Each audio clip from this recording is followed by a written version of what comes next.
إذ قالت الملائكة يا مريم إن الله يبشرك بكلمة منه اسمه المسيح عيسى ابن مريم وجيها. Quick question, everyone. Where is Jesus coming down? Where? Pause, and I will give you a second. And now, let's watch this video together. Something miraculous happens in Jerusalem. And Imam al-Baqir alayhi salam, one hadith, another hadith attributed to Ali ibn Abi Talib alayhi salam, they say it's on a Friday. On a Friday. At noon, when the Mahdi is about to pray Salat al-Jum'ah with his companions, with his followers. Now the Christian world is watching, they want to get involved, they break their armies. When suddenly at noontime, they see a miraculous sign coming from the sky, and everyone sees Jesus, son of Mary, Isa ibn Maryam, coming down in Jerusalem. Until in Sahih Muslim, this army will be in Damascus, in Damascus, and they will be praying in the Umayyad Mosque. The hadith doesn't say Umayyad Mosque, the hadith says عند المنارة البيضاء, with the white minaret. And pretty much by unanimous consensus, the white minaret is the minaret that was built, one of the earliest masjids that is still standing today and being used today is the Umayyad Mosque, built by Abdul Malik ibn Marwan, 1,350 years old, the same structure, continuous masjid. And he built it with a beautiful white minaret, perhaps not even knowing the hadith. And the hadith mentions that the Muslims will pray in Damascus in front of the white minaret. And as the iqamah is given for Salat al-Fajr, lo and behold, they will see Isa coming down, holding on to two angels. And he will come down, they will pause Fajr until he comes down. You don't have to ask identity when somebody comes from the heavens, okay? It's pretty obvious who that person is going to be. You don't have to wonder, already the Dajjal has come, already things have happened, they're waiting for him to come. They're literally waiting, when is Isa gonna come? So they're there in Damascus, waiting. When he comes, they know exactly who it is. So as soon as he comes down, the Imam, hadith doesn't say Mahdi, the Imam, your Imam, will offer him the salah, and he will say, no, the iqamah was given for you, you go ahead and lead. And then after this, there is no mention of the Mahdi whatsoever. No mention of it. This is the final mention. Why? Because obviously with the coming of Isa, the Mahdi is eclipsed now. The job of the Mahdi is done. Does he live longer? Does he die right after this? Is he alive to see Dajjal killed?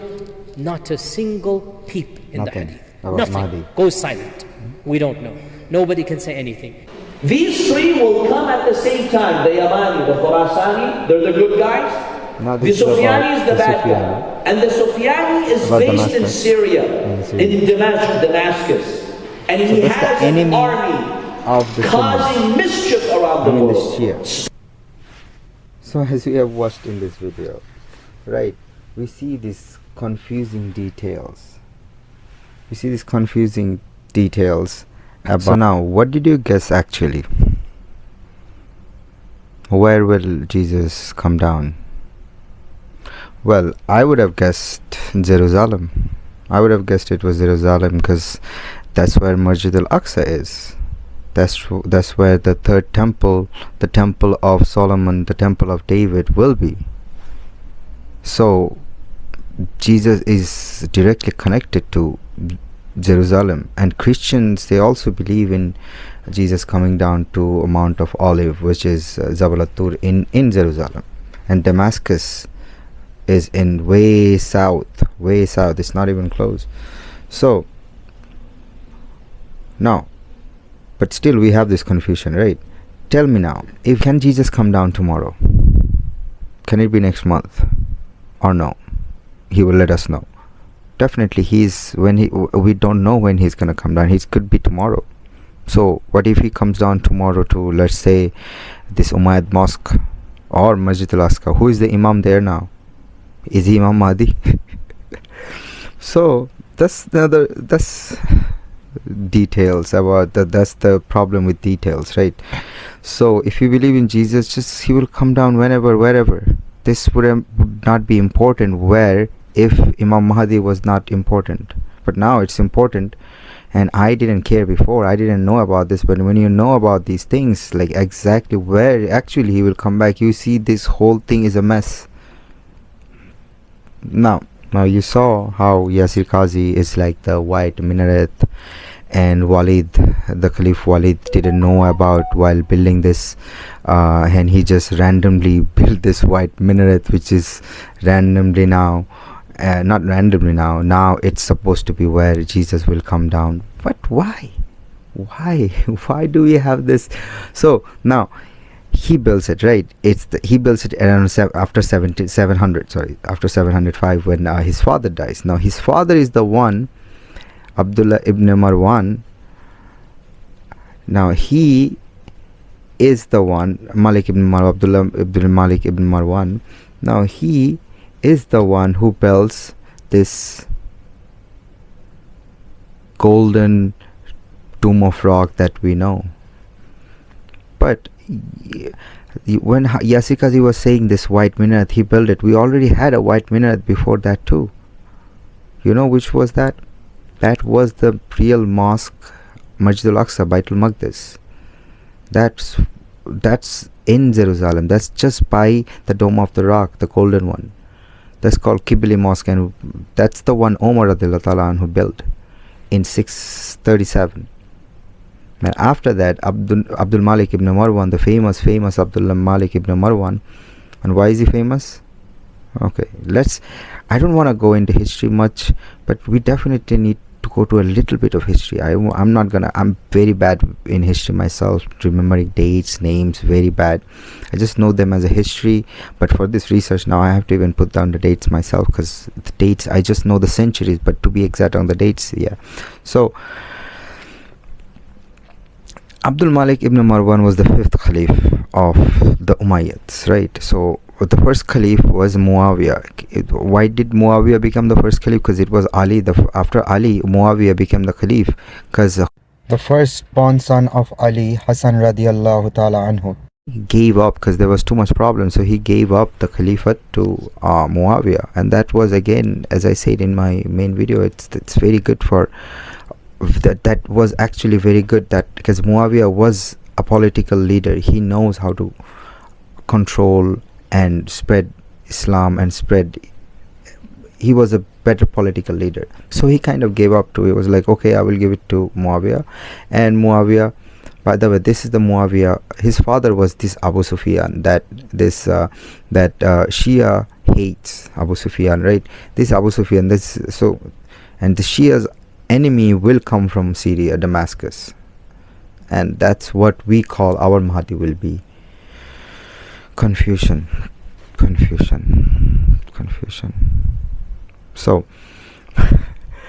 So where was I again? Damascus. So Shia claims the Abu Sufyan's son is Muawiyah. So Muawiyah takes the Khilafat from Hussein, and after Muawiyah dies, he was supposed to go to Hussein, back to Hussein again, or the family, or to Ahlul Bayt. But no, that's the biggest problem. Like that's when all this problem starts. He makes his son Yazid, who's the one who kills later on, who kills Hussein. He kills Hussein in 680. And after that, because that's the second fitna, kind of, right? He kills Hussein radiallahu anhu. The Karbala happens on the 9th of Muharram, again that same Muharram 9th, the same day that they will come to attack Kaaba too. So, and the third temple will be built too, everything in that 9th of Muharram. So after Yazid dies, then it goes to his son, and after his son dies after a couple of weeks, and then the Khilafat is open again, kind of. The family of Muawiyah is finished.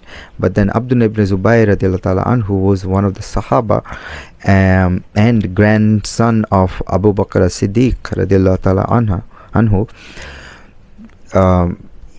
His grandson, Abu Bakr as-Siddiq's grandson, Abdullah ibn Zubayr, he now he wasn't saying anything, but after seeing everything, after seeing the death of Hussein in Karbala, this Sahaba couldn't stop. He was like, nope, this cannot. Now he wanted to take the Khilafat because Muawiyah's family is dead, his grandson is dead, he didn't leave any successor. So rightfully, kind of, Ibn Zubayr was like, no, I will take the Khilafat now, enough is enough. Now it has to come back because Hassan is dead, Hussein is dead. So Abdullah ibn Zubayr in Kaaba, that's another long story, I don't want to go there. The worst fitna happened under Abdul Malik ibn Marwan, right? He kills Ibn Zubayr.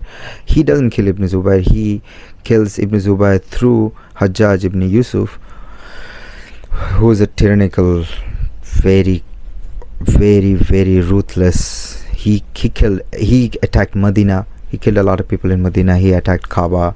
He destroyed Kaaba, like not destroyed Kaaba, like Abdullah ibn Zubayr. So Abdullah ibn Zubayr is killed and mutilated actually by this Abdul Malik ibn Marwan.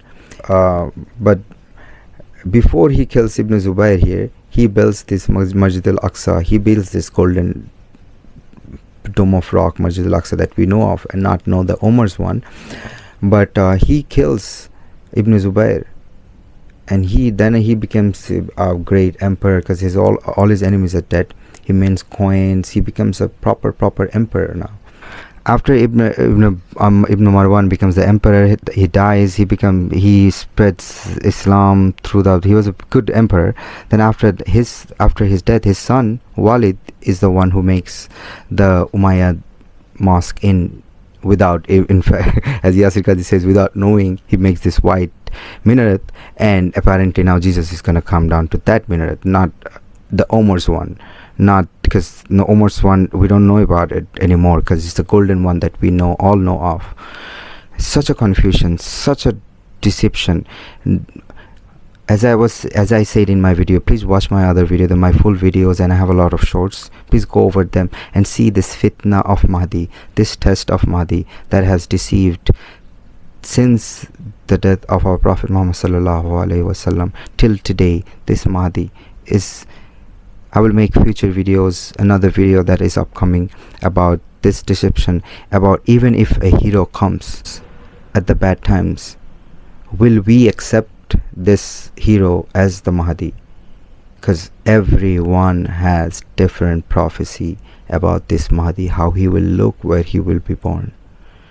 Please, Muslims, be safe from this fitna of Dajjal. Please like and subscribe and watch my other videos. Assalamu alaikum wa rahmatullahi wa barakatuh.